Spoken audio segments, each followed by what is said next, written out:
আসসালামু আলাইকুম বন্ধুরা, কেমন আছেন? আশা করি ভালো আছেন। আমিও আলহামদুলিল্লাহ ভালো আছি। আমার নাম মোহাম্মদ জুবাইর ইসলাম। আর আজকে আমি ব্লগ ভিডিও করতেছি, যেহেতু জীবনে প্রথম ব্লগ ভিডিও। তো আজকে আমার ভিডিও টপিকটা হলো যে জমিতে বীজ দেওয়ার জন্য, ঘাস মারা বীজ দেওয়ার জন্য। ঠিক আছে?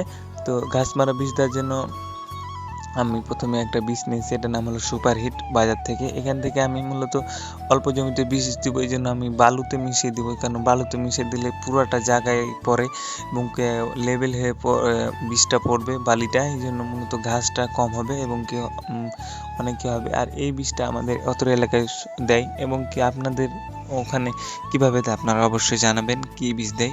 এবং এখানে আমরা জমি মানে ধানের জমিতে দিব, এই জন্য আমাদের জমি যেহেতু কম এখানে, এই জন্য 1 বিঘা জমি, এই জন্য আমি এই বোতলটাকে 1 বিঘা নিয়ে এসেছি। মানে আরও আছে ওখানে সরিষা লাগা আছে, এগুলো হলো আগের ধান, মানে আগের ধান আগে লাগানো হয়েছে। তো এখান থেকে আমি বোতলটা খুলে এখানে 2 ভাঁজ করব। তো আপনারা দেখতে পাচ্ছেন, অবশ্যই দেখবেন। আর আমার হলো প্রথম ভিডিও, আর আমার ক্যামেরাম্যানও কেউ নাই, আমি নিজে ভিডিও করি, একা একা একা একা ভিডিও করি। আমার ক্যামেরাম্যানও কেউ নাই এবং কি আমার ফোন ধরার মতো কেউ নেই, আমি এই জন্য একা ভিডিও করি। আর ভিডিওতে অবশ্যই ভুল ত্রুটি হলে আপনারা অবশ্যই আমাকে কমেন্টে জানাবেন, আমি ভালোভাবে ভিডিও করার চেষ্টা করবো। আপনারা কেউ ট্রল করবেন না এবং কি ভিডিও নিয়ে মজাও করবেন না।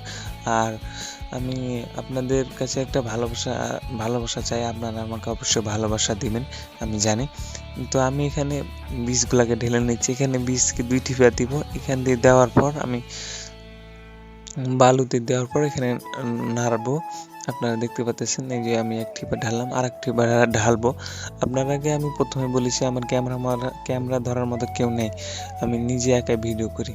আর এই যে আমি বালুটা নেড়ে মানে নাড়তেছি, এটা মিশ্রিত করব। মিশ্রিত করার পর বীজটা একবারে মিশ্রিত হয়ে যাবে, আমি আপনাদেরকে দেখাইতেছি, দেখেন। আর কিভাবে সার ছিটায় জমিতে আপনারা দেখবেন। আপনারা যারা কৃষি কাজ করেন আপনারা তো অবশ্যই জানেন। আর আমি ভিডিও করলাম যে দেখি মানে ভিডিওটা কেমন লাগে। তো আপনারা, আমার অলরেডি বালু মিশানো শেষ, আপনারা দেখতে পাচ্ছেন বিশেষতে। এখন আমি চলে যাচ্ছি জমিতে, এখানে জমিতে যাচ্ছি, যেহেতু একাই ভিডিও করি তো এক হাতে ক্যামেরা আর এক হাতে বীজ নিয়ে আছি, মানে বালু নিয়ে আছি, আপনারা দেখতে পাচ্ছেন। আমার একাদের ফোন ধরেছি। আমাদের জমি অল্প জায়গায়, মানে অল্প হাঁটলে আমরা জমিতে চলে আসতে পারবো। অবশেষে জমিতে চলে আসলাম।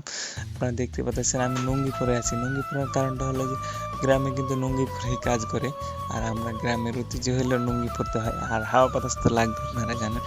তো যেহেতু আমার ক্যামেরা ধরার মতো কেউ নেই, তো আপনাদেরকে আমি ফুল প্রসেসটা দেখাতে পারবো না যে কীভাবে ছিটাচ্ছি বা কীভাবে করতেছি। আপনারা শুধু অল্প একটু দেখতে পাবেন, বা আমি অল্প এক হাত মানে মুখ দিয়ে এখন ধরে আছি ভিডিও করার জন্য।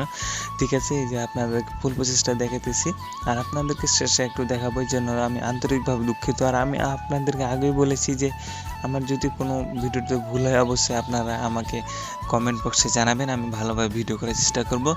আর গ্রামের আমি ঐতিহ্য তুলে ধরবো, যে গ্রামে আমরা কী করি বা কীভাবে আবাদ করি, কেমনভাবে কী করি জমিতে। আপনারা অবশ্যই আপনারা কমেন্ট করে জানাবেন যে আমার ভিডিওটা কেমন হয়েছে বা কেমন হবে, অবশ্যই আপনি জানাবেন। তো আমি এখন বীজ ছিটানো হয়ে গেছে, আমি বোল টোল সব ধুয়ে নিব। ধোয়া এই যে এখানে মানে বীজ যদি অল্প লেগে থাকে তো জমিতে পড়ুক, মানুষের জমিতে না পড়ুক। তো সবাই আমার জন্য দোয়া করবেন, আর আমিও আপনাদের জন্য দোয়া করব, আমি যেন আরও ভালো ভালো ভিডিও করতে পারি এবং কি আপনাদের ভালোবাসা পেতে পারি। কেমনভাবে আপনারা অবশ্যই কমেন্ট করে যাবেন, আর আমার ইউটিউব চ্যানেলটা অবশ্যই সাবস্ক্রাইব করবেন। সবাই ভালো থাকবেন, সুস্থ থাকবেন, আর আমার জন্য দোয়া করবেন। আল্লাহ হাফেজ, আসসালামু আলাইকুম আর রহমতুল্লাহ। আমিও আপনাদের জন্য দোয়া করব। সবাই ভালো থাকবেন, সুস্থ থাকবেন। আসসালামু আলাইকুম, আল্লাহ হাফেজ।